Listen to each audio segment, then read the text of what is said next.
Primera de Timoteo, capítulo 1, versículo 18 al 20. Esa es la porción de texto que vamos a estudiar en el día de hoy. Nosotros ya venimos hace varias semanas estudiando esta carta de manera expositiva. Hoy vamos a cerrar este primer capítulo. La intención es poder ver los 3 versículos que tenemos por delante. Ustedes se van a dar cuenta, a medida que vayamos avanzando en el desarrollo del mensaje, que son 3 versículos cargados de contenido. Y nos encontramos ya, habíamos dicho semanas atrás, con ese dilema en esta carta de Pablo a Timoteo.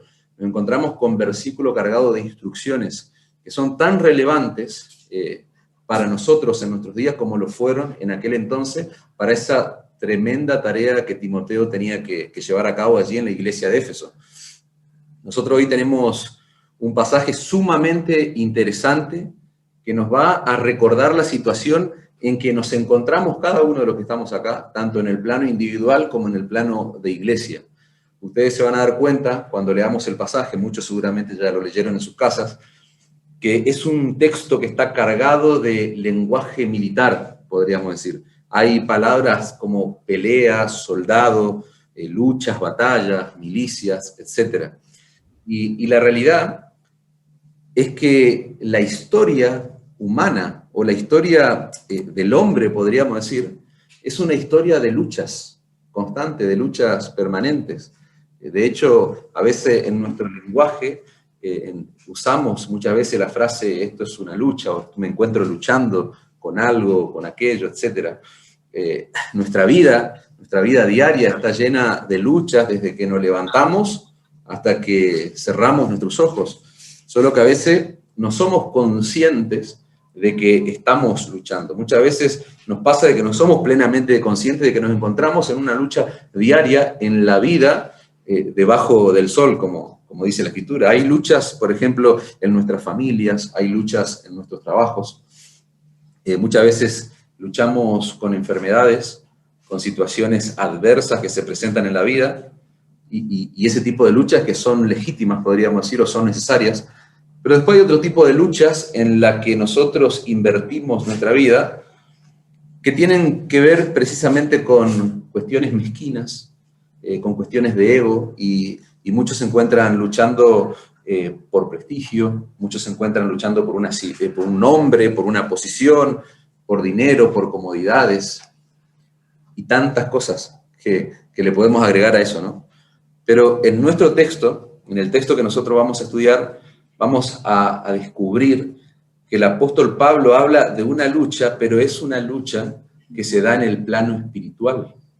Se da en un escenario, podríamos decir, que tal vez no es tangible, que no es visible a nuestros ojos.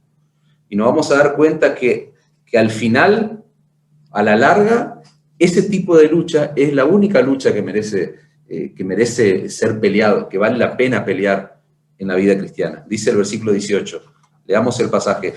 Este mandamiento, hijo mío, hijo Timoteo, te encargo para que conforme a las profecías que se hicieron en cuanto a ti, milites por ella la buena milicia, manteniendo la fe, dice el verso 19, y buena conciencia, desechando la cual naufragaron en cuanto a la fe algunos, de los cuales Himeneo y Alejandro, a quienes entregué a Satanás para que aprendan a no blasfemar. Ese es todo el pasaje que vamos a estudiar, pero vamos a descubrir que está lleno de contenido. En pocas palabras, lo que Pablo le está diciendo a Timoteo es que él es un soldado, porque van a ver que otras traducciones usan ese término, por eso les decía, está cargado de lenguaje militar. Él es un soldado, le está diciendo Pablo, vos sos un soldado que se encuentra indefectiblemente en medio de una batalla, en medio de una lucha. La Biblia de las Américas dice, debes pelear la buena batalla. Esa es la traducción que encontramos en esa versión. Y algo que me llama poderosamente la atención y debe llamarte a vos es ese calificativo que Pablo le asigna a esta batalla, porque fíjense que él define que él llama la buena milicia, la buena batalla del Señor, dicen otras traducciones. Y es interesante que esa palabra griega, que en nuestra Biblia, en la Reina Valera 60, se traduce como buena, nos da la idea, la palabra original, la palabra griega original, nos da la idea de algo que es noble de algo que es excelente. En pocas palabras, Pablo está definiendo esa lucha en la cual se encuentra Timoteo como una lucha noble, como una lucha excelente.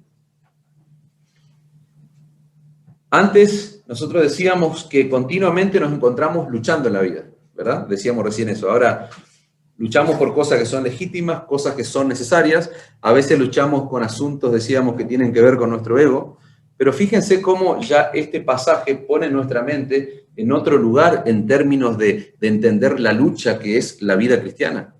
¿Por qué? Porque nos muestra claramente que la única lucha que vale la pena pelear en la vida del cristiano es aquella que ocurre en el plano espiritual. Porque Pablo le está diciendo a Timoteo, esa es una buena lucha, esa es una buena batalla, esa es una excelente batalla, es lo que significa el término ese. Veamos rápidamente cómo Pablo pone a Timoteo en el eje de lo que está ocurriendo, porque Pablo le va a mostrar la realidad de la lucha en la que él se encuentra. Ustedes recordarán que cuando analizamos al principio de la carta características de la persona de Timoteo, decíamos que en diferentes oportunidades Pablo lo va a estar alentando, va a estar fortaleciendo el carácter de Timoteo, porque veíamos que tal vez era una persona con tremendas virtudes espirituales, pero asimismo también tenía ciertas debilidades de carácter. Entonces, Pablo en nuestro pasaje le va a poner de relieve que la lucha en la que se encuentra es muy real. Fíjense, dice, este mandamiento, dice el versículo 18, hijo Timoteo, te encargo para que conforme a las profecías que se hicieron en cuanto a ti, milites por ella la buena milicia. Dice la Nueva Traducción Viviente, te doy estas instrucciones y espero que te ayuden a pelear bien las batallas del Señor. Y esa traducción es muy interesante porque ahora se van a dar cuenta por qué. Ustedes, vamos a hacer un poco de memoria, ustedes recordarán que Pablo le había pedido expresamente a Timoteo, y eso está allí en el versículo 3 y 4, Pablo le rogó a Timoteo que se quedase en Éfeso, ustedes recuerdan eso. ¿Para qué? Para terminar con las falsas enseñanzas, para terminar con los falsos maestros que estaban asolando a la iglesia. Timoteo tenía la tremenda tarea de confrontar. Él tenía que enfrentar a estos hombres que estaban destruyendo todo un trabajo que Pablo había hecho en la fundación de la iglesia en Éfeso. Todo un trabajo precioso de evangelismo, de consolidación de la iglesia. Hemos recordado muchas veces ese episodio cuando Pablo se despide años atrás de esta situación, se despide de los ancianos, etcétera, un amor tan precioso entre Pablo y esta gente, y ahora la realidad de Éfeso, de la iglesia, era otra. Estaba siendo asolada por falsos maestros. Entonces, Timoteo tenía que confrontar a estos hombres, tenía que terminar con toda esta basura que se había filtrado en la iglesia. Y fíjense que nuestro texto, ahí al final del capítulo 1, Pablo como que retoma esas instrucciones, Pablo retoma ese mandato que él le hizo a Timoteo. Nosotros vimos el domingo pasado un precioso texto que abarca del versículo 12 al 17, donde Pablo habla acerca del ministerio. Alejandro expuso allí un precioso desglose de quién era Pablo en el pasado, quién era en el presente.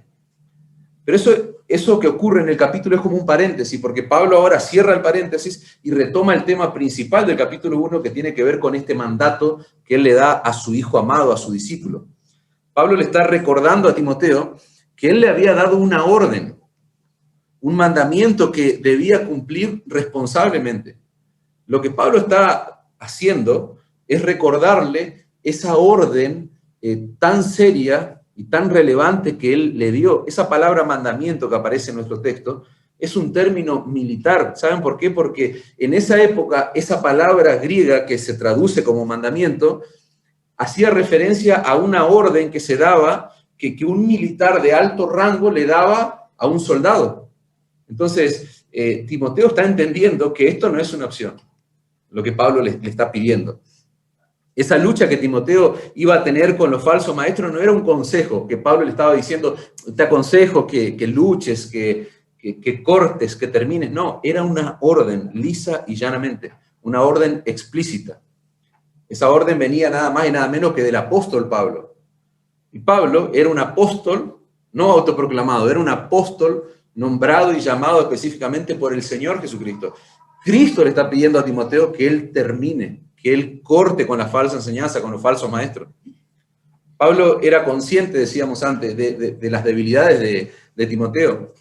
Y con esta orden lo que Pablo está haciendo es fortaleciendo el carácter de Timoteo, porque le está mostrando confianza, le está delegando una enorme responsabilidad. Este mandamiento, hijo Timoteo, fíjense el término dulce, pero a la vez la orden fuerte que le está dando a Timoteo. Este mandamiento, hijo Timoteo, te encargo para que milites la buena milicia. Timoteo tenía que mantenerse firme, hermanos, en esa lucha. Esa palabra griega que se traduce como milicia, el significado original de esa palabra no nos habla de una batalla o de una lucha que Timoteo iba a librar. La palabra original nos habla de una campaña militar. Fíjense qué interesante. Una campaña militar está compuesta por varias luchas, no por una lucha. Y todo esto que yo le estoy contando, que para nosotros nos ayuda a profundizar y a conocer un poco el texto, en ese momento, o sea, el impacto que está teniendo en la vida de Timoteo es más profundo que tal vez del que nosotros ahora podemos tener, porque Timoteo está entendiendo el lenguaje que Pablo está usando. Pablo le está diciendo que vos vas a tener que enfrentar varias luchas. Tu ministerio en esa iglesia va a estar marcado por luchas, por batallas espirituales. Repito, que milites la buena milicia. Podríamos traducirlo como vas a tener que luchar en una campaña militar compuesta de varias batallas. De hecho, fíjense que Pablo menciona allí en el versículo 18 que ese tipo de ministerio que Timoteo iba a ejercer allí en Éfeso formaba parte de las profecías que se habían hecho en cuanto a su llamado, porque él le dice, este mandamiento, hijo Timoteo, te encargo, para que conforme a las profecías que se hicieron en cuanto a ti, pelees las luchas que tenés por delante, podríamos traducirlo, que milites la buena milicia. Fíjense que en el capítulo 4 de esta misma carta, Pablo le recuerda exactamente lo mismo. Dice, no descuides el don que hay en ti, que te fue dado mediante profecía con la imposición de manos del presbítero. Está recordando de que hubo profecías que ya anticiparon su ministerio, que anticiparon cómo iba a ser su ministerio. Con eso Pablo está fortaleciendo, hermano, el ánimo de Timoteo, para que él permanezca luchando por la pureza y por la integridad de la iglesia de Éfeso. Dijimos, tenía una enorme tarea. No fue un trabajo fácil, sencillo para Timoteo. A nosotros nos cuesta a veces confrontarnos entre nosotros mismos, que hoy vamos a hablar mucho de eso. Por eso es largo el mensaje. Yo les pido, hermano, que tengan ánimo en escuchar, en atender, pero nos cuesta confrontarnos a veces entre nosotros, decirnos las cosas, amonestarnos. Imagínate, Timoteo tenía que amonestar a falsos pastores, que muchos de ellos estaban fuera del núcleo de la iglesia, pero los que más daño estaban haciendo estaban dentro de la iglesia, estaban en el seno mismo del liderazgo de la iglesia. Entonces, sin duda que no era una tarea sencilla. Eso iba a traer angustia, iba a traer aflicción, sin duda, para Timoteo. Pero él tenía que recordar que cuando él fue llamado al ministerio, ya todos esos sufrimientos fueron predichos. ¿Te das cuenta el impacto que está teniendo las palabras de Pablo en Timoteo? Porque Pablo, con esa orden, está fortaleciendo el carácter de Timoteo y está animándolo, por otro lado, trayendo a memoria todo lo que se había dicho, todo lo que se había profetizado en cuanto a su llamado. No quiero entrar mucho en detalle en eso porque la realidad es que no hay detalles de lo que se profetizó, de lo que se dijo. Pero sin duda que estas palabras estaban siendo de un gran ánimo para Timoteo. Y simplemente una aclaración, que la tengo acá marcada como opcional. No era necesario decirlo, pero sí creo que ahora que estoy acá me parece que es importante hacerlo. Nosotros, que Timoteo haya sido llamado a través de ciertas profecías, o que haya habido hombres que estuvieron involucrados en ese llamado pastoral que tuvo Timoteo, no significa de ninguna manera, hermano, que eso ocurra hoy cuando una persona se llama al ministerio. ¿Qué estoy diciendo con esto? O sea, no significa que tienen que haber profetas que de pronto hoy llamen o nombren a una persona en particular. Nosotros sabemos que eso no es bíblico. Más allá de que en algunos lugares suceda, eso no es bíblico. Lo que está ocurriendo en el caso de Timoteo es algo excepcional, no es algo usual. Es algo muy particular, hermano. Nosotros tenemos que recordar que la Escritura no estaba completa todavía. De hecho, la Escritura se estaba gestando, se estaba formando. Entonces, ¿qué significa eso? Que en ese contexto Dios permitía que de pronto haya dentro del pueblo del Señor, dentro de la iglesia, hombres con el don específico de profetizar. Pero eso terminó cuando se terminó de completar el canon bíblico, cuando se terminó de completar la Escritura, hermano. ¿Por qué? Porque nosotros vemos en el capítulo 3, que ya lo vamos a estudiar más en detalle, que Pablo va a establecer cuáles son las normas o cuáles son los requisitos que se deben tener para nombrar un pastor. Y vos vas a ver que en el capítulo 3, él en ningún momento va a nombrar que deben intervenir profetas o que debe haber profecías. Eso lo vamos a estudiar más en detalle en el capítulo 3. Pero quiero dejar claro eso, o sea, lo que pasó con Timoteo fue algo excepcional, fue algo específico, fue algo puntual en un periodo específico de la iglesia, donde la Escritura no estaba al alcance de todos en la congregación. Entonces Dios usaba a hombres, Dios estableció apóstoles y profetas. Y una aplicación, hermanos, para ir bajando un poco a tierra todo esto. Timoteo se encontraba en una lucha espiritual, dijimos, y la realidad es que la lucha que tiene Timoteo, la lucha o la situación en la que él se está encontrando en este momento, nos involucra a nosotros. ¿Por qué? Porque nosotros también nos encontramos en una batalla espiritual, en una guerra espiritual, podríamos decir. Porque la vida cristiana básicamente es eso, a la luz de lo que dice la palabra de Dios.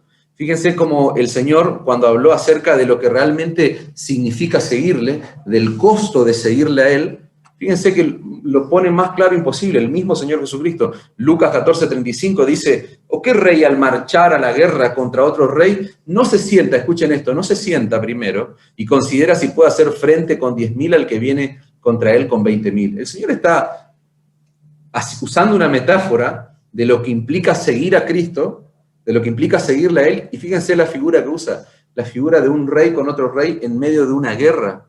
El Señor está presentando la vida del creyente como una guerra, como una batalla. Y fíjense que eso cautivó la mente de Pablo, porque nosotros vemos que él usa esa metáfora en casi todas las cartas, porque cuando él habla de la vida cristiana, cuando él habla de su ministerio, él va a hablar en esos términos. Romanos 15:30, por ejemplo, vamos a hacer un repaso rápido de esa figura que Pablo usa reiteradas veces en sus cartas. En Romanos 15:30 dice, pero os ruego, hermanos, por nuestro Señor Jesucristo y por el amor del Espíritu, que me ayudéis, escuchen, orando por mí a Dios. Esa palabra ayudar, la palabra griega que se traduce en la Reina Valera como ayudar, es la palabra luchar, podríamos traducir, porque da esa idea también. Fíjense que Pablo está diciendo, me encuentro en una lucha y yo les ruego que ustedes luchen conmigo. La Biblia de las Américas dice, esforcéis. Esa palabra que él dice ayudar, la Biblia de las Américas la traduce como, esfuércense conmigo. Pablo le está pidiendo a estos hermanos que luchen junto a él. Él le está pidiendo que luchen orando por su vida, orando por su ministerio. La Nueva Traducción Viviente dice, el mismo pasaje, Romanos 15:30, mis amados hermanos, les pido encarecidamente en el nombre de nuestro Señor Jesucristo que se unan a mi lucha, orando a Dios por mí. En 2 Corintios, por ejemplo, cuando escribe así en el capítulo 10, versículo 3, Pablo dice, pues aunque andamos en la carne, no militamos según la carne, porque las armas de nuestra milicia no son carnales, sino poderosas en Dios para la destrucción de fortaleza. ¿Te das cuenta las figuras que él usa para ejemplificar en qué situación nos encontramos en la vida cristiana? Cuando escribe Efesios, hermanos, Efesios capítulo 6, versículo 10 al 18, Pablo describe la armadura del cristiano. Pablo hace un desglose tremendo de cuál es la armadura del cristiano. Fíjense, para hablar de esa lucha espiritual, él usa esta metáfora de una armadura, de un soldado, y es un dato curioso, que es un dato de color nada más, pero es curioso que en la descripción que él hace de esa metáfora de la armadura, él va a utilizar partes de la armadura de un soldado de la época, Pero si vos te ponías a mirar cómo se representaba un soldado, o sea, Pablo simplemente usa la descripción de la parte frontal del soldado, de la parte frontal de la armadura. ¿Por qué? Porque se supone que nosotros no huimos. O sea, la espalda está desprotegida, pero da la idea de que el cristiano está continuamente, ¿no es cierto?, defendiéndose. No atacando, no es que tenemos que entrar en una batalla, tomar la iniciativa de ir a agarrarnos en guerra con el diablo, pero sí no debemos ser ignorantes de que continuamente estamos siendo atacados por Satanás. Entonces Pablo habla de la armadura del creyente. En Filipenses capítulo 2, versículo 25, Pablo llama a Epafrodito mi compañero de milicia. ¿Por qué no le dijo a mi hermano que me ayuda en todas las predicaciones, en todo? No, milicia. Tenía un lenguaje cargado, Pablo, de un lenguaje militar que usaba continuamente. En 2 Timoteo, en la segunda carta que le escribe a Timoteo, capítulo 2, versículo 3, dice, tú pues sufre, escuchen esto, penalidades como buen soldado de Jesucristo. Ninguno que milita, ninguno que lucha, que pelea, sería la palabra esa, milita, se enreda en los negocios de la vida a fin de agradar a aquel que lo llamó por soldado. Así es la vida cristiana, hermanos, según la palabra de Dios. Es una verdadera lucha espiritual. Así lo entendió el Señor Jesucristo y así lo entendió el autor de nuestra carta, el apóstol Pablo. Y quiere que lo entienda su hijo amado, su discípulo, Timoteo. Cuando una persona, hermanos, y lo he dicho 1000 veces, pero lo vuelvo a repetir, cuando una persona se arrepiente de sus pecados y deposita toda su fe, toda su confianza en la persona y en la obra de Cristo, ¿saben lo que ocurre? Pasa a formar parte del pueblo del Señor. Porque dice la Escritura que los que habían creído eran introducidos a la iglesia. O sea, el Señor los incorpora a su cuerpo. Eso es lo que pasa cuando un hombre o una mujer abraza el Evangelio de Cristo. Ahora, si nosotros quisiéramos usar un lenguaje militar, ¿qué podríamos decir? Cuando una persona se arrepiente, cuando una persona deposita su fe en Cristo, va y clama por misericordia y perdón, y deposita la confianza en esa obra que Cristo llevó a cabo en la cruz como suficiente para perdonar todos sus pecados y darle una eternidad segura. ¿Qué pasa? Claro, todo eso pasa en la eternidad, pero acá ¿qué pasa? ¿Pasamos a formar parte del pueblo de Dios o podríamos usar un lenguaje militar que diga, pasamos a formar parte del ejército del Señor? Pasamos a formar parte de las milicias del Señor. ¿Y saben qué significa eso? Hay un enemigo feroz que está atacando ese pueblo, que está atacando ese ejército que es el Señor, que es Satanás. Entonces, cuando una persona se convierte en un verdadero creyente, Satanás pasa a ser su feroz enemigo. O sea, el enemigo número 1 pasa a estar en la mira de Satanás. Por eso que Pablo, cuando le escribe a los Efesios, capítulo 6, versículo 12, dice, no tenemos lucha contra carne y sangre, sino contra principados, contra potestades, contra los gobernadores de las tinieblas de este siglo, contra huestes espirituales de maldad en las regiones celestes. ¿Te das cuenta? ¿Te das cuenta de la lucha espiritual que es la vida creyente? Pero es la única lucha que vale la pena vivir. Porque si sos un verdadero creyente, vos te encontrás siendo consciente de que estás en una lucha, estás en una batalla. La lucha espiritual en la vida del creyente, hermano, es una realidad, no es ficción. No es ficción. Nosotros vivimos en un mundo que está bombardeado de tantas mentiras que tal vez te pueden llevar a pensar que lo que estoy diciendo es una locura. Pero no es ficción, es real, hermano. Y escuchen esto, una visión realista de la vida cristiana, una visión realista, escuchen esto, de la vida cristiana, es entender que un verdadero creyente no avanza un solo paso en la vida sin tener que luchar. Esa es la visión real de la vida cristiana. No que es todo color de rosa. No que vení, sé feliz, tus sueños se van a cumplir. Eso no es realista, hermano. Una visión realista de la vida cristiana es que vos y yo entendamos que si somos verdaderos creyentes no vamos a avanzar un solo paso sin luchar, porque ese es el testimonio que nos da la palabra de Dios. A medida que avanzamos en la vida cristiana, avanzamos en la intensidad de la lucha. No es que yo más años tengo, más maduro soy, no voy a luchar. Todo lo contrario, más maduro es un creyente, más lucha vas a tener. Y dice un autor, en el Evangelio, cada vez que se avanza, el camino se pone más empinado y más difícil de subir. Eso es materia obligada decirle a los creyentes, porque si no estaríamos contradiciendo todo lo que la Escritura dice. Entonces, ¿se dan cuenta? el interés que Pablo tenía de que su discípulo entienda que se encuentra en una lucha de la cual no puede huir, porque fue llamado a esa lucha. Él tiene que luchar, tiene que batallar, tiene que recordar ya todo lo que Dios le dijo en la voz de profetas que intervinieron allí en su llamado. Y si la vida cristiana es una lucha, entonces, si los convencí de eso, la pregunta, y si Pablo lo convenció a Timoteo, la pregunta es, ¿cómo hay que luchar? Porque yo no quiero pensar que ustedes se van a rendir en esa lucha. Hablábamos ahí ese dato de color, de que el creyente no huye, pues si no su espalda queda desprotegida. No, tenemos la armadura necesaria para luchar. Ahora, si la vida cristiana es una lucha, hay que luchar bien, hermanos. Y es lo que Pablo quiere que Timoteo entienda. Por eso le va a mostrar cómo debe luchar en esa noble milicia, en esa excelente milicia que decíamos antes. ¿Qué dice el verso 19? Manteniendo la fe. Fíjense qué interesante. Si vas a luchar, Timoteo, vas a tener que mantener la fe. Pero no está hablando de la confianza en Dios. No le está diciendo porque Pablo no tenía dudas de que Timoteo confiaba en Dios. Y ustedes, los más memoriosos, recordarán que esa palabrita fe tiene diferentes acepciones en la Escritura. Lo que Pablo le está diciendo a Timoteo es que si él va a luchar, tiene que luchar bien, y para eso va a tener que mantenerse firme, va a tener que mantenerse sólido en una correcta enseñanza, en una doctrina sana.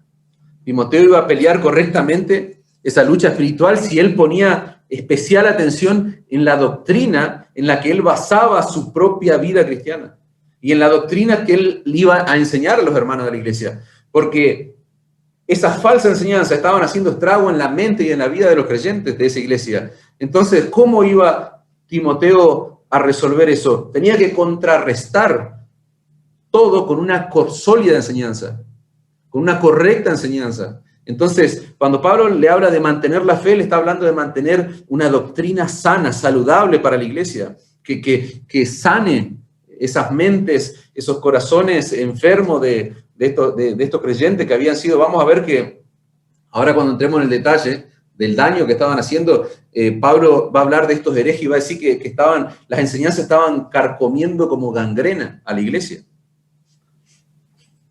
Nosotros vimos ya algunas semanas atrás, como le dije recién, que esa palabra fe tiene algunas acepciones o se usa en dos sentidos distintos en la Escritura.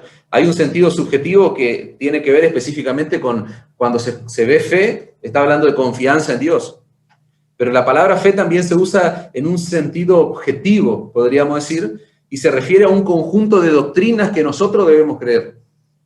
Y lo que Pablo le está diciendo a Timoteo es que él tiene que mantener la fe, es decir, mantener una sana doctrina, un conjunto de convicciones sólidas que él debe enseñar a la iglesia. No está hablando de la confianza.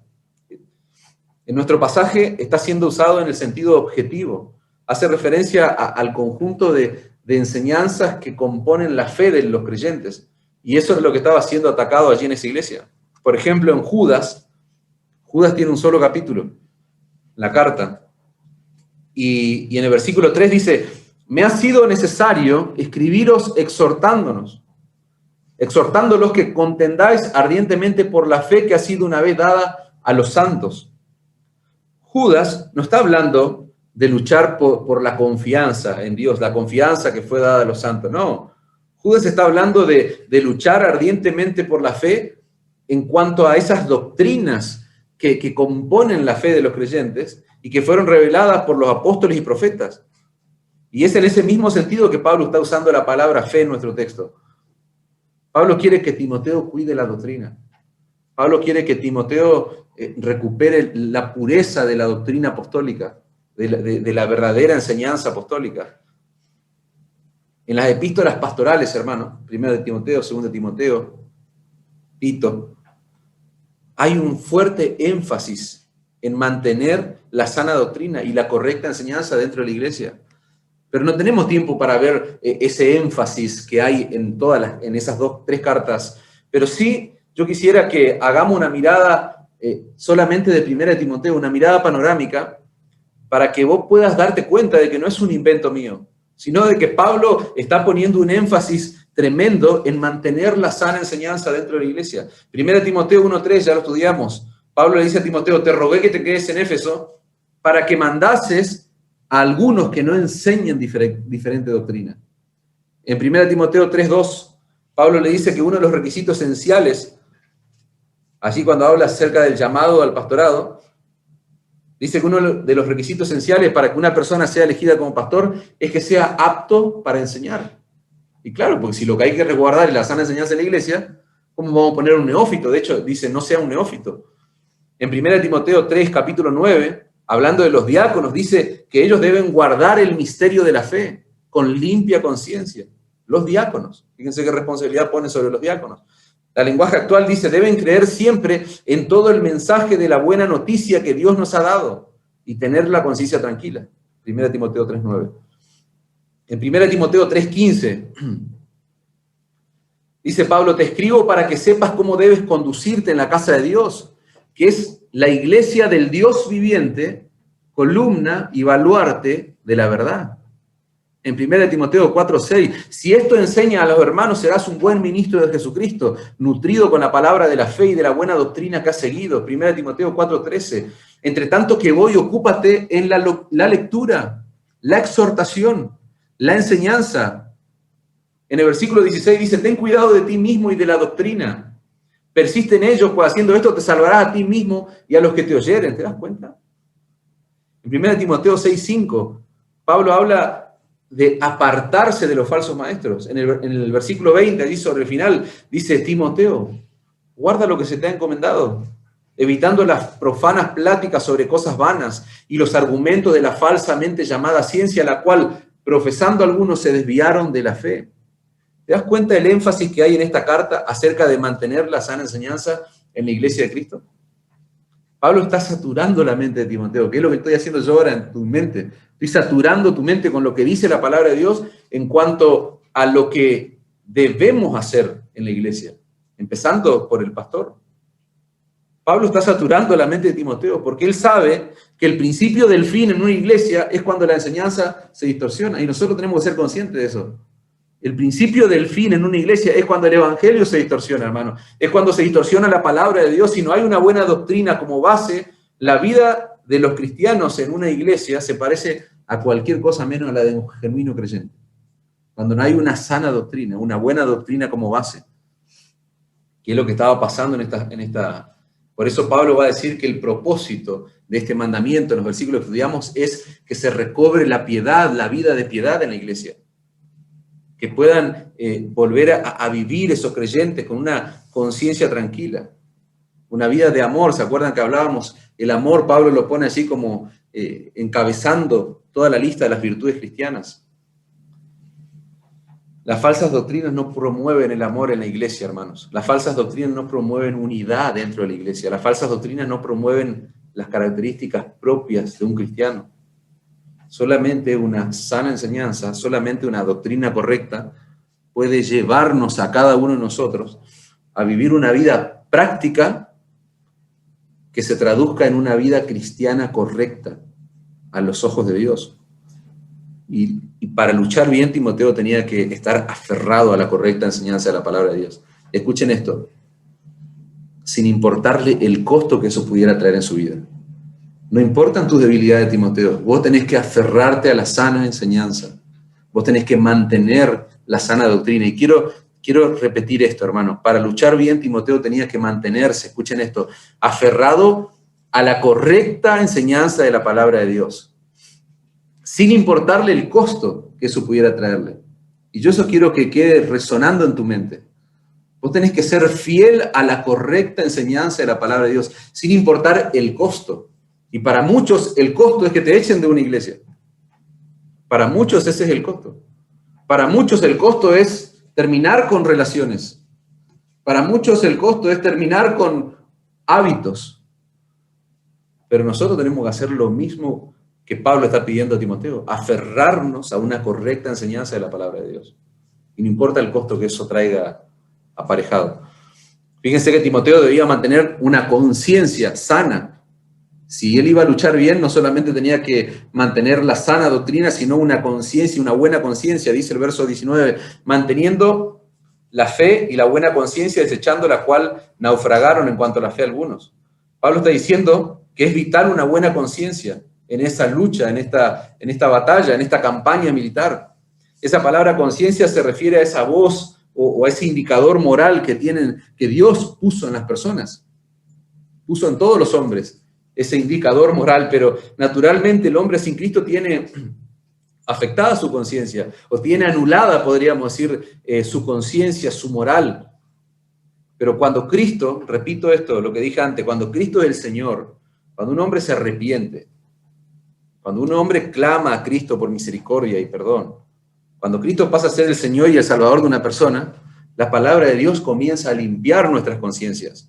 Y es ahí donde la conciencia humana alcanza el punto máximo, el límite máximo de sensibilidad en cuanto al pecado. ¿Por qué? Porque cuando la mente, el corazón de una persona es regenerado, ahora comienza a ver el pecado con los ojos que tienen que ser. Ahora empieza a ver el pecado como Dios lo ve, básicamente. Es lo que decimos siempre. Cuando no tiene a Cristo, o sea, el pecado es un hábito. Pero ahora el pecado al creyente le duele, le molesta, le estorba. Entonces, por eso decimos, la conciencia en el creyente alcanza su máximo nivel de sensibilidad en cuanto al pecado. Es ahí cuando comienza a funcionar ese indicador moral, esa voz que aprueba o desaprueba lo que nosotros hacemos. Y la buena conciencia de la cual Pablo le está hablando a Timoteo, fíjense qué relación, mantener la fe y la buena conciencia. Fíjense cómo Pablo está uniendo de manera perfecta, de manera armónica, la palabra de Dios, porque una buena conciencia está en sintonía con la palabra de Dios, hermanos. Siempre una buena conciencia está sujeta a la Escritura y a la voluntad de Dios. Cuando uno es un verdadero creyente, esa voz interna que tenemos constantemente nos está examinando nuestra vida a la luz de la Biblia, no a la luz de las opiniones. O sea, cuando vos sos un verdadero creyente, la conciencia examina tu vida a la luz de la Escritura, a la luz de lo que Dios revela en su palabra. Fíjense lo que dice un autor: para tener una buena conciencia no hay que ser perfectos, porque si fuera así, nadie podría tener una buena conciencia, eso está claro, ¿no? Pero nosotros debemos estar continuamente, dice, sometiendo nuestras vidas a la voluntad de Dios. No tenés que ser perfecto, pero sí, si vos sos un verdadero creyente, tenés que estar continuamente sometiendo tu vida a la voluntad de Dios. Porque de lo contrario, dice este autor, nos sentiremos constantemente acusados por la misma doctrina que nosotros profesamos creer. Vos fíjate esto, ¿no? Nosotros, lo que hablamos ya muchas veces, estamos expuestos a la sana enseñanza. Es cosa seria estar expuesto a la predicación bíblica. Porque la pregunta después que termina eso es: ¿qué vas a hacer con eso? ¿Me entendés? ¿Qué vas a hacer con la sana? ¿La vas a vivir o no? Porque es lo que dice acá. Si vos no sometés tu vida a la sana enseñanza, si vos no sometés tu vida a la sana instrucción de la palabra de Dios, continuamente tu conciencia te va a estar acusando. ¿Por qué? Porque no estás viviendo de acuerdo a lo que vos profesás creer. Y eso es lo que Pablo no quiere que ocurra con Timoteo, porque ya ocurrió con esos falsos maestros que Timoteo tiene que confrontar. Por eso él debe mantener una buena conciencia en esta lucha. Los falsos maestros que iba a confrontar Timoteo, ellos desecharon la buena doctrina y desecharon la buena conciencia. Ellos no escucharon la voz de la conciencia. Por eso que el verso 9 dice, estoy leyendo Nueva Traducción Viviente, mantén limpia tu conciencia, mantener la fe, mantener limpia tu conciencia, pues algunas personas desobedecieron a propósito, o sea, desobedecieron intencionalmente lo que les dictaba su conciencia, y como resultado su fe naufragó, dice la Nueva Traducción Viviente. Estos falsos maestros que tenía que enfrentar Timoteo no le dieron importancia a la voz de su conciencia, que continuamente le estaba indicando que ellos no estaban viviendo a la altura de lo que decían creer. Eso es lo que está diciendo Pablo. Estos hombres naufragaron, la fe de ellos naufragó, se transformaron en apóstatas, básicamente, porque ellos anularon la voz de la conciencia. La conciencia de estos hombres aparentemente continuamente los acusaba de hipocresía, porque ellos vivían una vida que no era consecuente con lo que ellos decían que creían. Pero ellos desecharon la voz de la conciencia. Dice un autor, el ceder al pecado insensibiliza la percepción de la verdad. Escuchá, el ceder al pecado, el jugar con el pecado, el creyente, lo hace insensible, dice, a la percepción de la verdad, y abre el camino para la intromisión del error. Claro, cuando uno juega con el pecado, después tiene que buscar la forma de justificar eso. Entonces ahí entra el error, en la mente, en el corazón, y se traduce después, extrapolar eso a la iglesia. Estos falsos maestros de Éfeso aparentemente empezaron bien. Voy a hacer una aplicación, hermano, acá. Aparentemente ellos empezaron bien, pero terminaron terriblemente mal porque terminaron apostatando, dice Pablo, de su fe. En algún punto comenzaron a vivir una doble vida, que eso es lo que termina pasando al fin de cuentas con el apóstata. En algún momento de su vida comienza a vivir una doble vida, o sea, parece que cree algo, pero en realidad él vive otra cosa. Estos hombres aparentemente enseñaban una cosa, pero vivían otra totalmente distinta. Y de hecho rechazaron su conciencia. Por eso Pablo le pone como premisa para luchar bien, mantener la buena conciencia. Estos hombres pertenecían a ese grupo de personas que nos habla Mateo 7, que dice, no todo el que me dice Señor, Señor, entrará en el reino de los cielos, sino el que hace la voluntad de mi Padre que está en los cielos. El que somete su vida a la voluntad de Dios, el que somete su vida continuamente al escrutinio de la Escritura. O sea, es como que la Escritura es el espejo que continuamente nos está examinando y yo someto mi vida a la palabra de Dios. No todo el que me dice Señor, Señor va a entrar en el reino de los cielos. Y estos falsos maestros de Éfeso estaban en este grupo de personas. El Señor Jesucristo a esa gente que se menciona en Mateo 7, al final les dice, apartados de mí, hacedores de maldad. Yo nunca los conocí. Ellos decían creer en Cristo, ellos decían servir a Cristo, ellos adoraban a Cristo. Vos ves el testimonio que ellos le están dando al Señor y parece ser que eran tremendos hombres de Dios. En tu nombre hicimos esto, en tu nombre hicimos aquello. Yo nunca los conocí. Apartados de mí, hacedores de maldad. Ellos no vivían conforme a la palabra de Dios, sino que ellos vivían conforme a sus propios deseos. Ellos vivían conforme a su propia cosmovisión de la vida, no conforme a lo que Dios dice en su palabra. Entonces, ¿qué es lo que terminó ocurriendo? Terminaron siendo rechazados por Cristo, dice la palabra. Y estos falsos maestros de Éfeso eran como esos hombres que se mencionan en la carta de Tito. Tito 1:16 dice, profesan creer a Dios, pero con los hechos lo niegan. Siendo abominables y rebeldes, reprobados en cuanto a toda buena obra. Claramente, hermano, por el mal ejemplo que representan estos hombres de Éfeso, estos falsos maestros, nosotros vemos que hay un tremendo peligro en vivir una doble vida. Esto es, no sé si te confronta, o a mí sí me confronta, seriamente. El mal ejemplo que representan estos hombres para nosotros nos demuestran que hay un peligro en vivir una doble vida, una vida sin un temor genuino al Señor. Yo pensaba cuando bajaba a tierra estas concepciones, digamos, estas ideas, que nuestra iglesia es muy joven. Nosotros tenemos una iglesia pequeña, una iglesia naciente que se está consolidando, y yo pensaba, digo, ¿cuánto camino nos falta todavía por recorrer, no? ¿Cuántas cosas vendrán, cuántas luchas por delante, ¿no? En esta campaña militar que estamos teniendo. Pero la verdad, hermano, es que a mí me da terror, o sea, me da hasta tristeza el solo hecho de pensar que entre nosotros puede haber personas que en un futuro terminen apostatando de su fe, porque han desechado la voz de su conciencia y comenzaron a vivir una doble vida. A mí me aterra pensar eso. Porque somos jóvenes, en términos de iglesia, y un apóstata es uno que tenía apariencia, pero al final del camino terminó apostatando. Pasaron el tiempo, pasaron los años y terminaron apostatando. Es lo que pasó con estos hombres. Por eso digo, esto es una tremenda advertencia para nosotros. Una persona que tiene una doctrina correcta, pero vive una vida totalmente opuesta a lo que él dice creer, si esa persona no se arrepiente, dice la Escritura que terminará como estos maestros del error de Éfeso, apostatando de su fe.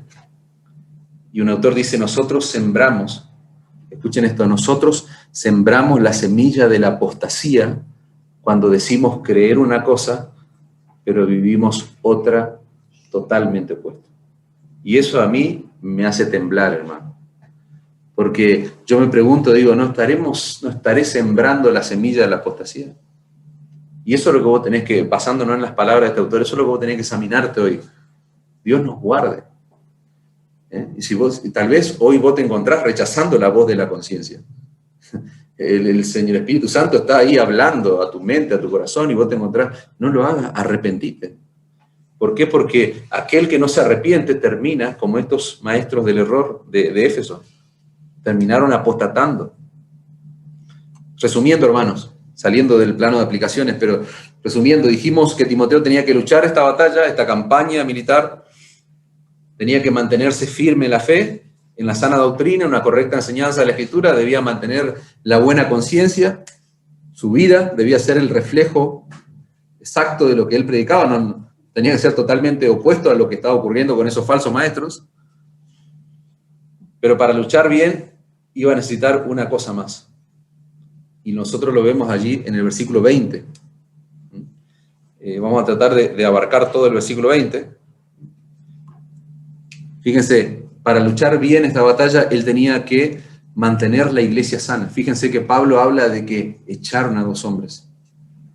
Los entregaron a Satanás, dice. Es grave esa expresión, es muy seria. Ahora vamos a ver lo que significa eso, pero Timoteo debía no solamente mantener la sana doctrina, la sana enseñanza, una buena conciencia, sino mantener saludable la iglesia.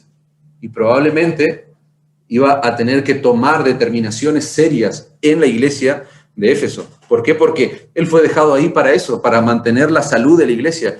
Dice el versículo 19, manteniendo la fe, la buena conciencia, desechando la cual naufragaron en cuanto a la fe algunos, ya lo vimos eso, y dice, de los cuales son Himeneo y Alejandro, a quienes entregué a Satanás para que aprendan a no blasfemar. Fíjense que Pablo está haciendo algo raro, o sea, algo que no lo hizo antes cuando empezó a hablar de los falsos maestros y de la falsa enseñanza. ¿Por qué? Porque él ahora está nombrando explícitamente a 2 falsos maestros. Hasta ahora, en lo que va del capítulo 1, no lo había hecho. Pero ahora él pone el nombre específico de estas personas. El nombre de Himeneo aparece, por ejemplo, en 2 Timoteo 2:17. Y acá anoté algunas cosas que son datos de color, creo que no hacen a la enseñanza, pero sí lo quiero mencionar rápidamente. ¿Quiénes son Himeneo y Alejandro? Creo que, repito, el énfasis del texto pasa por otro lado, no tanto por las personas en sí, sino por lo que estaban haciendo estas personas, pero a veces tal vez alguien puede decir, bueno, yo leí este nombre y está en la segunda carta. Bueno, en 2 Timoteo 2:17 se nombra, aparece ahí el nombre Himeneo, pero ese es otro hereje con el mismo nombre, podríamos decir. No es el mismo Himeneo, es otro Himeneo. O sea, yo creo eso. Hay algunos estudiosos que está dividido, dicen que no, que Pablo está abordando otro hombre, otro caso, pero para mí es el mismo. Dice el versículo 2:17 de 2 Timoteo, la palabra carcomerá como gangrena, de los cuales son Himeneo, ahí aparece el nombre, y Fileto. Y como les dije, muchos dicen que es otra persona, pero la realidad es que el nombre Himeneo, por lo que cuentan otros estudiosos, y me parece como más creíble eso, el nombre Himeneo no era un nombre común en la época. Es como, imagínate que le pongas hoy, no sé cuántos Himeneos conoces, no es común tampoco hoy, pero en aquel momento tampoco era algo común. Entonces, si vos te ponés a buscar la vuelta al tema y al nombre en sí, que repito, es secundario, pero era muy difícil que en la iglesia de Éfeso haya 2 herejes, ¿me entendés? Que se llamen igual. Y que sean herejes. Fíjense, dice el versículo 16, 2 Timoteo 2:16, más evita profanas, dice, y vanas palabrerías, porque conducirán más y más a la impiedad, versículo 17, y su palabra carcomerá como gangrena, de los cuales son Himeneo y Fileto, que se desviaron de la verdad diciendo que la resurrección ya se efectuó, y trastornaron, dice, la fe de algunos. Fíjense lo que estaba ocurriendo en Éfeso. Bueno, en la segunda carta, Pablo no deja el tema de la falsa enseñanza. Estos hombres estaban diciendo que la resurrección, de la cual hablan las Escrituras, no tiene nada que ver con que un día los muertos en Cristo iban a resucitar literalmente. No, ellos decían que la resurrección tenía que ver más que nada con la conversión. O sea, vos eras un no creyente y ahora pasaste a ser un creyente. Y eso sería como el único concepto de resurrección. Y fíjense que eso era grave, está confrontando una doctrina grave, crucial del Evangelio. ¿Por qué? Porque estos hombres, dice la Escritura, estaban carcomiendo como gangrena, dice la vida de los creyentes, estaban trastornando la fe de algunos. ¿Por qué? Porque le enseñaban o llevaban a la gente a poner su esperanza en esta vida. Si no hay resurrección, ¿dónde van a poner la esperanza esos creyentes? Al fin de cuentas, no iba a haber resurrección, así que todo había que centralizarlo acá, en este mundo. Y solamente un comentario al margen, esa falsa enseñanza de poner toda nuestra esperanza y nuestro foco en esta vida, en el día de hoy tiene diferentes matices. O sea, lo que pasaba allá no debe resultarnos tan extraño a lo que pasa hoy en nuestros días. Porque hoy esa falsa enseñanza tiene diferentes colores. El Evangelio de la Prosperidad, ¿a dónde te lleva a poner toda tu esperanza? Acá, por ejemplo, solo por dar un ejemplo. Ese Evangelio saturado de psicología barata, ¿a dónde te lleva a poner? ¿Te lleva a poner las esperanzas en Cristo? No, si justamente el chiste es vender que acá está la buena vida, o sea, la vida, ¿cómo le vamos a decir a la gente que es una batalla, que es una guerra? Reza a la gente si le decía eso. Entonces ellos centran el exitismo acá en este mundo. Acá vas a tener todo, y nosotros sabemos que no es así. Gloria a Dios por las bendiciones que se derraman sobre nuestras vidas, pero nosotros sabemos que la vida es una lucha. Y gloria al Señor, porque la muerte no es un problema para nosotros, porque un día vamos a resucitar con Cristo. Estar ausente del cuerpo, estar presente en el Señor. Ya hemos hablado mucho acerca de resurrección los días miércoles, así que no me parece interesante meternos en ese detalle, pero sí es claro que estos hombres estaban generando estragos en la vida de la iglesia. Ahí se menciona también a Alejandro, ese tal Alejandro, que está allí, bueno, en el versículo 20 de nuestro pasaje, también aparece en el versículo 14, en el 2 Timoteo 4:14, Pablo dice: cuídate de Alejandro, el calderero, que me ha causado muchos males. Y bueno, allí, son personas diferentes, claramente son dos tipos de Alejandro. Alejandro sí era un nombre muy común. Alejandro era un hombre muy común en la época, así como lo es hoy. Entonces, no hay mucho detalle igual de esta persona. Pero, como les dije, lo que sí nos queda claro por la gravedad de las palabras que menciona Pablo, estos hombres fueron expulsados públicamente de la iglesia. Pablo está haciendo algo que no lo hizo anteriormente. Anteriormente, en el versículo 3 y 4, él nombra a algunos, que mandases a algunos que no enseñen falsa doctrina. Bueno, acá al final del capítulo está nombrando dos casos que fueron expulsados literalmente y que los creyentes conocían muy bien. Dice nuestro texto: Himeneo y Alejandro, a quienes entregué a Satanás para que aprendan a no blasfemar. Pablo está diciendo que estos dos hombres fueron entregados, fueron abandonados a Satanás. Y esa expresión, yo le voy a pedir suma atención porque es profunda en la Escritura y ya terminamos, pero concentrémonos en esto, porque si no tendría que terminar el domingo que viene el mensaje y la idea sería que lo terminemos hoy. Esa expresión entregué a Satanás aparece en este texto y aparece en 1 Corintios capítulo 5, versículo 5, cuando Pablo habla y confronta allí en la iglesia de Corintio un caso de un hombre que había cometido el grave pecado de acostarse con la esposa de su padre, o sea, con su madrastra. Entonces, Pablo va a confrontar. Ustedes recordarán que la iglesia de Corintios fue la iglesia más problemática, que más dolores de cabeza le trajo a Pablo, y él está confrontando, y ahí aparece esta expresión, que fue entregado a Satanás, ese hombre también. Entonces podríamos decir que en dos partes de la Escritura aparece la expresión entregué a Satanás. Ahora, que esté solamente en dos lugares de la palabra de Dios, eso no significa que el concepto de entregar a Satanás no aparece más, porque el concepto, podríamos decir, está implícito en otros textos de la Escritura. No de manera explícita como pasa en nuestro versículo, pero sí se da a entender, ¿no es cierto?, en otros pasajes de la Escritura lo que es ser entregado a Satanás. Bueno, ¿qué significa?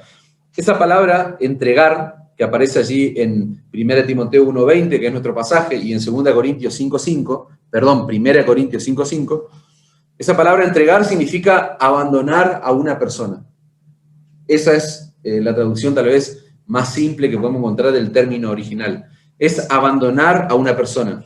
Fíjense rápidamente, en Hechos capítulo 15, versículo 26, Lucas, que es el autor del libro de Hechos, está hablando acerca de Pablo y Bernabé y dice que ellos expusieron su vida por el nombre de nuestro Señor Jesucristo. Fíjense qué lindo testimonio de Pablo y de Bernabé. Esa palabra exponer que aparece en Hechos capítulo 15, versículo 26, es la misma palabra griega que se traduce como entregar. Es la misma palabra. Fíjense que así como Pablo y Bernabé, ellos estaban entregados al Señor Jesucristo por el testimonio de Lucas, ellos estaban a merced de Cristo. Eso es lo que está diciendo Lucas. Pablo y Bernabé son hombres que expusieron sus vidas, que se entregaron, que se abandonaron por la causa y por el nombre de Cristo. Bueno, lo que dice nuestro pasaje de Timoteo es que Himeneo y Alejandro fueron entregados, ellos fueron expuestos a Satanás. Esa es la idea, ellos fueron abandonados, ellos fueron dejados a merced de Satanás. Así como Pablo y Bernabé estaban a merced de Cristo, estos dos hombres fueron entregados a merced del diablo, en pocas palabras. El ser entregado a Satanás nos da a entender que antes esa persona no estaba a merced del diablo. Si hay alguien que es entregado, que es abandonado, da la idea de que antes no era esa condición, no se encontraba en esa situación, sino que estaba como en una protección. Yo quiero poner eso en tu mente ahora.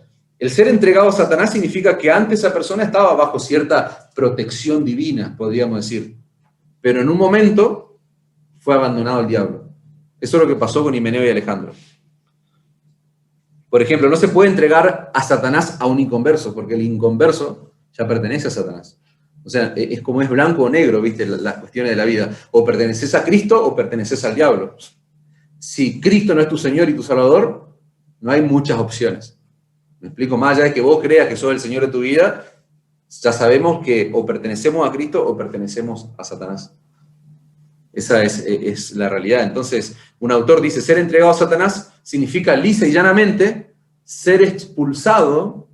Escuchen bien esto, porque esto quiero que entiendan. No es simple como echar a alguien de la iglesia y listo. No. Significa ser expulsado de esa esfera de protección divina, la cual, de acuerdo a la Escritura, se encuentra dentro del pueblo de Dios. Cuando una persona es entregada a Satanás, significa que es expulsado, que se lo quita de una esfera, de un lugar de protección, que según lo que dice la Escritura, ese lugar de protección es la iglesia de Cristo, es la iglesia del Señor. En el Antiguo Testamento esa protección divina se encontraba dentro del pueblo de Israel, el pueblo elegido por Dios, la nación elegida por Dios. Dios tenía como un manto de protección sobre Israel. En el Nuevo Testamento, esa protección divina se encuentra en la iglesia.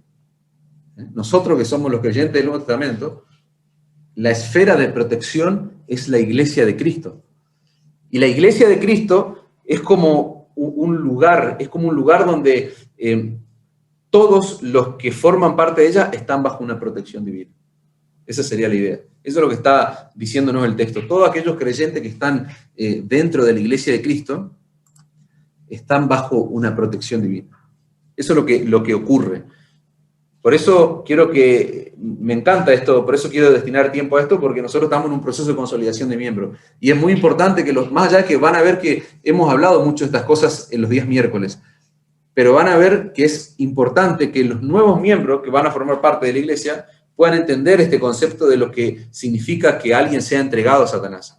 Entregar a Satanás a una persona que se encuentra bajo esa esfera de protección es expulsarla afuera de ese lugar, ¿no es cierto?, de ese lugar de protección. En el Antiguo Testamento, por ejemplo, quiero hacer una alusión ahí al Antiguo Testamento, se ve claramente cómo los inconversos que estaban dentro del pueblo de Dios, ellos participaban en cierto grado de esa protección divina. Por ejemplo, esos israelitas que pertenecían al pueblo de Dios, ¿se acuerdan? Cuando el Señor envía las plagas a Egipto, muchas de esas personas, a pesar de que eran judíos de raza, escuchen esto, eran judíos de raza, ellos no eran judíos de corazón, podríamos decir. ¿Por qué? Porque ellos eran incrédulos al Dios que había escogido a esa nación. O sea, ellos no tenían la fe puesta ni en el Mesías prometido, ni en el Dios que lo había escogido. Pero ellos formaban parte de la etnia judía, ellos formaban parte del pueblo de Israel. De hecho, esos inconversos, podríamos decir, es esa generación que pereció en el desierto allí. Pero sin embargo, ¿qué pasó cuando Dios envió las plagas a Egipto? El pueblo de Israel en su totalidad no fue tocado, no fue afectado. O sea, creyentes e incrédulos del pueblo de Israel fueron preservados. Estos incrédulos estaban bajo esa esfera de protección, por el simple hecho de pertenecer al pueblo de Israel. Ellos fueron amparados dentro de esa protección divina. Ser entregado a Satanás, hermano, hace referencia a ese proceso de disciplina que nosotros ya hemos estudiado muchas veces en Mateo capítulo 18. Ese pasaje nos habla de cómo se debe tratar a una persona que, perteneciendo a la iglesia local, siendo miembro de la iglesia local, comienza a vivir una vida pecaminosa. Dice Mateo 18, versículo 15. Por tanto, si tu hermano peca contra ti, ve y repréndele estando tú y él solo. Si te oyeres, ganado a tu hermano, mas si no te oyeres, toma aún contigo a uno o dos, para que en boca de 2 o 3 testigos conste toda palabra. Si no lo oyere a ellos, dilo a la iglesia, y si no oyere a la iglesia, tenle por gentil y publicano. Lo que dice el verso 17 es la instancia más severa de una disciplina dentro de la iglesia, hermano. Excluir a alguien de la iglesia y considerarlo como un gentil y publicano, como un inconverso o un pagano, sería la idea, es lisa y llanamente entregar a esa persona a Satanás. Les leo lo que dice John MacArthur acerca de esto. Dice, acerca del pasaje que nosotros estamos estudiando allí de 1 de Timoteo 1:20. La instrucción del versículo 20 de entregar a Himeneo y Alejandro a Satanás indica que ellos estuvieron bajo escuchen este término, la sombrilla de protección por su asociación con la iglesia, ya que esta es el objeto del cuidado, del amor y la bendición de Dios. La iglesia se encuentra aislada y protegida. El proceso disciplinario de la iglesia culmina con la expulsión del miembro que ha pecado fuera de esa protección, dejándolo expuesto a Satanás. Es la instancia más severa, es la instancia que la iglesia debe evitar a toda costa, el expulsar, el entregar a Satanás a una persona. Y rápidamente, ¿qué aplicación nosotros podemos aprender de lo que dice Pablo allí a Timoteo, de que Himeneo y Alejandro fueron entregados a Satanás? Yo quiero ver rápidamente algunas aplicaciones. Lo primero que vemos ahí, hermano, es la importancia que Dios le da a la disciplina en la iglesia. Fíjense que Timoteo tenía una tremenda tarea en esa iglesia y Pablo, en pocas palabras, lo que le está diciendo es que él iba a tener que ejercer la disciplina tal como lo hizo él con estos 2 hombres. La disciplina en la iglesia, hermano, es un elemento vital, es una marca vital de una iglesia sana. Si nosotros queremos en el plano iglesia pelear estas campañas, estas luchas, estas batallas espirituales que tenemos por delante, tenemos que tener claro este concepto de que la disciplina es vital, es fundamental. Mateo 18 nos muestra la importancia que Dios le da a la disciplina en la iglesia, hermano. Quiero que entiendas esto. Vamos a repasar de nuevo el versículo ese. Mateo 18, repito, nos muestra la importancia que Dios le da a la disciplina en la iglesia, pero no solo porque está en la palabra de Dios, porque está escrito, sino por lo que dice, lo que dice que ocurre cuando la iglesia ejerce disciplina. Dice, por tanto, si tu hermano peca contra ti, ve, repréndele estando tú y él solo. Si te oyere, ha ganado a tu hermano, mas si no te oyere, toma contigo a 1 o 2, para que en boca de 2 o 3 testigos conste toda palabra. Eso que dice allí, Mateo, eso lo dijo Moisés en la ley. Todo juicio debía ser llevado por boca de 2 o 3 testigos. Dice el verso 17, si no lo oyere a ellos, dilo a la iglesia, y si no oyere a la iglesia, tenle por gentil y publicano. Y el versículo 18 dice, de cierto os digo que todo lo que atéis, escuchen esto, todo lo que atéis en la tierra será atado en el cielo.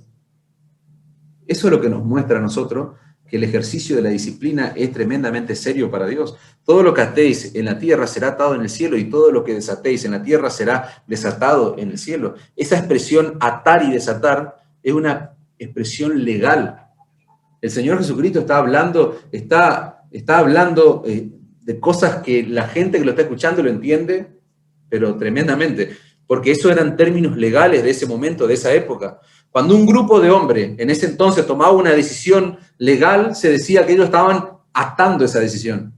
Esa era la idea, es como que ellos estaban atando esa decisión que estaban tomando. Y el Señor en este pasaje está diciendo que si esa persona, el creyente que es confrontado con este proceso de disciplina, si esa persona no oye a la iglesia, tenle por gentil y publicano. Y esa decisión que tome la iglesia de expulsar a alguien, de tenerle por gentil y publicano, esa decisión que la iglesia tome de atar, cuando determina algo en la tierra, Dios lo va a tomar por igual en el cielo, dice la Escritura. Es lo que está diciendo el pasaje. Todo lo que atéis en la tierra, dice el texto, todo veredicto que la iglesia determine como tribunal superior de un creyente, ese veredicto va a ser sancionado en el cielo.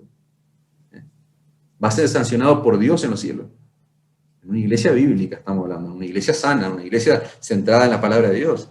Eso es tremendo, hermanos. Eso es terrible porque eso tiene implicaciones terribles para nosotros como miembros del cuerpo de Cristo. ¿Te das cuenta que no es juego ser miembro de una iglesia, de un cuerpo local de creyentes? La iglesia de Cristo tiene que mantenerse sana de cualquier persona que represente un peligro para la santidad de la iglesia, empezando por los pastores, porque son los que promueven la falsa enseñanza. Repito, la iglesia tiene que mantenerse sana de cualquier persona que represente un peligro para la santidad de la iglesia. Pastores y miembros debemos trabajar seriamente para mantener la pureza de la iglesia. No solamente pastores, los miembros también. Cualquier persona que atente contra eso, dice la palabra de Dios que debe ser excluida. Ténganle por gentil y publicano. Otra aplicación práctica que aprendemos de nuestro pasaje allí, de estas instrucciones que Pablo le da a Timoteo, que hay diversos grados de disciplina, por lo que vemos en el capítulo 1. Fíjense que en el verso 3 al 5, la instrucción que Pablo le da a Timoteo: te rogué que te quedes en Éfeso cuando fui a Macedonia para que mandases a algunos. Marca eso, algunos. Ahí no hay nombre específico, está hablando de manera muy abstracta Pablo, no está nombrando como en el versículo 20. Para que mandase a algunos que nos enseñen diferente doctrina, ni presten atención a fábulas, etc. Timoteo debía mandarle a esos algunos que aparece en el versículo 3, que nos sigan enseñando falsa doctrina, pero en el versículo 20, nosotros vemos que a Himeneo y a Alejandro directamente lo entregaron a Satanás, lo expulsaron de esa esfera de protección divina, como decíamos antes. Evidentemente, el peligro que representaba el pecado de estos dos hombres para la iglesia era más nocivo que el peligro que representaban esos algunos que Timoteo debía callar, que Timoteo debía quitarle el púlpito, como dijimos muchas veces. Y hay una aclaración importante, hermano, que me parece válido. Si bien no quiero entrar en los detalles, porque ya lo hemos visto los miércoles cuando hablamos de disciplina, pero no todos los procesos disciplinarios pasan por Mateo 18. Eso es importante aclararlo y entenderlo. Porque yo hace mucho tiempo pensaba que todo debía pasar por Mateo 18, pero sin un estudio profundo del texto, porque hay situaciones en la iglesia, hay pecados en la iglesia que no podemos pasarlo por Mateo 18, ve y habla con él solo, sino hablarle con 2 testigos, sino con la iglesia, etc. No me voy a poner a dar ejemplos, ¿no? Pero hay pecados que no tiene sentido amonestar en privado a la persona. Hay pecados que no tiene sentido que se le amoneste en privado, porque son pecados de público conocimiento. Toda la iglesia se enteró, toda la iglesia conoce, toda la iglesia sabe de la situación que está ocurriendo. Entonces, ese tipo de pecado no hace falta pasarlo por el tamiz de Mateo 18. Los pecados que traen consecuencias públicas para la iglesia deben ser disciplinados públicamente. Eso no significa siempre que se termine en una expulsión, en que la persona sea entregada a Satanás, porque puede ser que el hermano esté arrepentido de corazón y sea disciplinado públicamente. Tal vez por ese tiempo de disciplina pierde los privilegios de miembro, pero no es expulsado de la membresía del cuerpo local de creyentes. Esa es una aclaración importante, pero la realidad es que casi todos los procesos siguen Mateo 18, o sea, la mayoría. Imagínate que en una iglesia haya puros pecados públicos, imagínate lo que debería ser eso, ¿no? Pero lo más común es que sigamos Mateo 18. Es que si vos te enterás de algo de un hermano, lo confrontes. Que no sea público. Hay pecados que son claramente públicos y hay otros pecados que no conocemos, que están en el plano de la privacidad. Por último, para cerrar, hermanos, del ejemplo de Himeneo y Alejandro aprendemos la seriedad de una expulsión. Yo sé que a algunos puede sonar chocante esto, fuerte, pero es serio expulsar a un creyente de la iglesia. Es cosa seria la disciplina en la iglesia. La iglesia debe tratar por todos los medios provistos, escuchen esto, por la palabra de Dios para evitar que un hermano llegue a ser expulsado. Y yo quiero que presten atención a esto. Yo no estoy diciendo que el pastor tiene que evitar por todos los medios provistos que una persona sea expulsada, sino la iglesia en su conjunto. Todos tenemos que evitar, ¿no es cierto?, la iglesia completa, la iglesia compuesta por todos los creyentes. El cuerpo de Cristo en su conjunto debe tratar por todos los medios provistos por Dios que un hermano no sea excluido de la membresía. Por eso está ese proceso. Si vos le buscás la vuelta al Mateo 18, vas a ver que primero es en privado, después es con 2 o 3 testigos. No entendió la persona, ya se involucra a la iglesia. No entiende la persona, es como la última, la instancia más severa, decíamos nosotros. Pero repito, todos estamos involucrados en esa tarea, porque el Señor mismo lo dice, lo establece allí en su palabra. Dice un autor, cuando todos los hermanos son fieles amonestándose unos a otros, cuando todavía hay tiempo, serían muy pocos y quizás ninguno los casos que llegarían a ser expulsados. ¿Cuándo ocurre eso? Cuando hay diligencia en todo el cuerpo de Cristo. Cuando vemos esta necesidad y la seriedad que significa una expulsión. Yo no quiero que un hermano mío sea expulsado. Yo no quiero que se llegue a la instancia más severa de la disciplina dentro de la iglesia. Entonces, actuamos. Eso es una iglesia orgánica. Todos somos fieles, amonestándonos unos a otros. Cuando un miembro de la iglesia está comenzando un proceso de deterioro, cuando su vida espiritual viene a pique, hay síntomas que yo observo. Yo tengo que estar observando, tengo que tratar de ver un poco más allá de mis narices, ¿no? Esa es la idea del cuerpo de Cristo. No estar centrado en mí, sino pensar en mis hermanos, pensar en ellos. Entonces, es visible cuando hay alguien que está deteriorándose espiritualmente. Hay síntomas que te dan a vos a entender que una persona está cayendo, entrando en pecado. Y eso debe ser una alerta para nosotros, para involucrarnos en la vida de esa persona. Es un deber que tienen todos los miembros de una iglesia local. No solamente el pastor, sino todos los miembros en su conjunto. Y yo pensaba, por ejemplo, ¿cuál es uno de esos síntomas para bajar algo a tierra? Bueno, el primer síntoma que tiene una persona cuando está comenzando a decaer en su vida espiritual, deja de venir a la iglesia, sin ninguna razón que se justifique. Eso es lo que comienza a ocurrir, y eso está probado, hermano, está demostrado. La gente deja de venir, el creyente deja de venir a la iglesia, sin ninguna razón justificada. Ese es el primer síntoma que se manifiesta. Y los síntomas privados no los conocemos, pero síntomas públicos, deja de venir al servicio de adoración, al culto. Y yo pensaba acá bajando instrucciones prácticas para nosotros. Si vos ves que un hermano está dejando de venir a la iglesia, ¿qué tenés que hacer? Ah, sí, bueno, no vino, vaya a saber por qué, no. Involucrate. Vos debés involucrarte, vos debés saber lo que está pasando con esa persona, no porque ser chismoso, sino porque realmente te interesa la persona. Te interesa un hermano que hoy dejó su silla vacía en la reunión. Entonces, yo me involucro, me intereso por la persona, llamo, le pregunto cómo está. Tal vez está enfermo y necesita que alguien lo ayude, necesita ser consolado, tal vez está pasando por algún problema y necesita consolación, o tal vez está pasando por un deterioro espiritual en su vida y necesita ser amonestado. Tal vez está entrando en pecados, tal vez está en un pecado y necesita ser amonestado. Algunas personas piensan, ponía acá, que faltar a un culto no es nada raro, o sea, un culto en el año, un culto en el mes, o sea, no es algo raro, o no es nada malo en sí. Pero ustedes saben que un verdadero creyente, hermano, no piensa de esa manera. El verdadero creyente no piensa de esa manera. Faltar a un servicio de oración en la iglesia no solo es raro, sino que es grave. No piense que no es raro, no.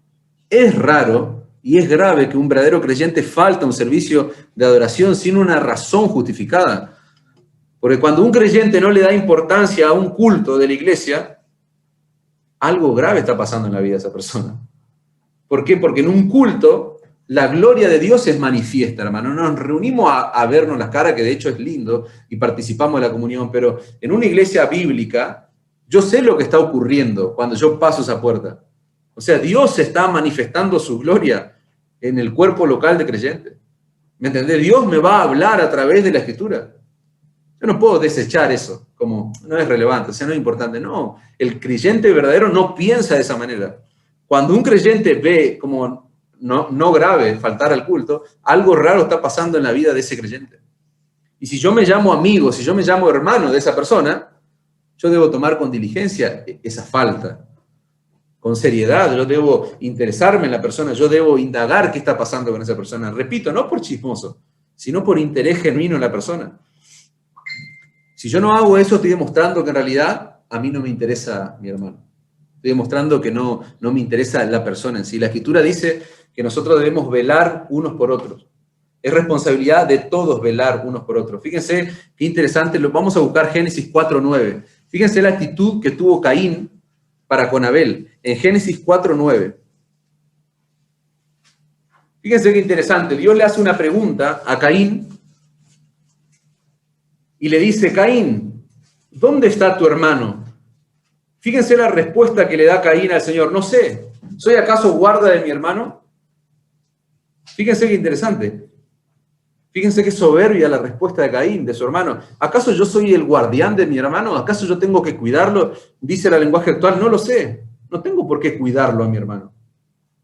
Es tremendo lo que es la respuesta que Caín está dando a Dios. ¿Y saben qué, hermano? Vos no seas como Caín, porque vos sos guarda de tu hermano. Vos sos guardián de tu hermano. Todas aquellas personas que forman parte de la membresía local de una iglesia y que dieron testimonio público de su fe en Cristo, son tu responsabilidad. Eso es lo que quiero que entendamos, o sea, todos, yo en primer lugar y ustedes. O sea, todos aquellos que han manifestado su fe en Cristo públicamente son mi responsabilidad como hermanos en la fe. No son solamente de los pastores de una iglesia, no, son mi responsabilidad. Yo soy guarda de mi hermano, no soy como Caín. No, a mí me interesa mi hermano. Muchas personas tienen el concepto de iglesia como ir a un lugar donde voy a cantar, donde voy a escuchar el mensaje que trae el pastor ese día, y ahí terminó todo. O sea, terminó mi responsabilidad, lo demás corre por cuenta del pastor, de los líderes, de los músicos, etc. Pero eso no es una iglesia, hermanos. Eso es un club. En un club tal vez pasa, en un bar, en un resto bar, pasan esas cosas, pero y no se sorprenda, porque hoy hay hasta stand-up cristiano. O sea, no estoy diciendo nada alocado, no, ni siquiera es una ironía, es lo que está pasando. Pero una iglesia no es eso, hermano. Una iglesia es un cuerpo donde los hermanos se cuidan mutuamente, donde los miembros de ese cuerpo se cuidan mutuamente, donde todos deben involucrarse en ese proceso disciplinario cuando ven a un hermano que cometió una falta, que cometió un pecado. Como dice Mateo 18, repasemos el proceso, amonestándole en privado. Si no oyere, llamamos 2 o 3 testigos. Y lo peor que puede ocurrir es que esa persona sea entregada a Satanás, que sea excluido de la iglesia. Fíjense lo que dice Hebreos 3:2, y cerramos con este pasaje. Mirad, hermanos, que no haya en ninguno de vosotros corazón de incredulidad para apartarse del Dios vivo. Escuchen esto, hermanos. Mirad, hermanos, dice que no haya en ninguno de vosotros corazón malo de incredulidad para apartarse del Dios vivo. Antes, exhórtense los unos a los otros cada día, entre tanto que se dice hoy. O sea, mientras haya tiempo, exhórtense hoy, dice, para que ninguno de vosotros se endurezca por el engaño del pecado, porque somos hechos participantes de Cristo, con tal que retengamos firme hasta el final nuestra confianza del principio. Entre tanto que se dice, si oyeres hoy su voz, no endurezcas tu corazón. Eso es lo que está diciendo, ¿no?, el Señor en su palabra. Dice el lenguaje actual, versículo 12, cuidado, hermanos, no piensen en lo malo, ni dejen de confiar en el Dios que vive para siempre, para que no se aparten de Él. Al contrario, mientras aún queda tiempo, cada uno debe animar al otro a seguir confiando. Mientras aún queda tiempo, anímense, exhórtense, amonéstense uno a otro, dice la palabra de Dios. Así nadie dejará de obedecer a Dios, ni pensará que si peca, hace el bien, dice el lenguaje actual, ese pasaje de Hebreos, capítulo 3. Para cerrar, hermanos, este pasaje a mí me confrontó seriamente y es mi deseo que lo haya hecho con tu vida, en particular, en específico. Nosotros vimos que estamos en una lucha espiritual real, que es despiadada y debe ser bien peleada, manteniendo la fe, dijimos, la sana doctrina, manteniendo la iglesia sana, todos en igualdad de responsabilidad, todos como miembros del cuerpo de Cristo. Yo creo que esos principios deben llevarnos a examinar seriamente nuestra vida, hermano, a la luz de esto que estudiamos.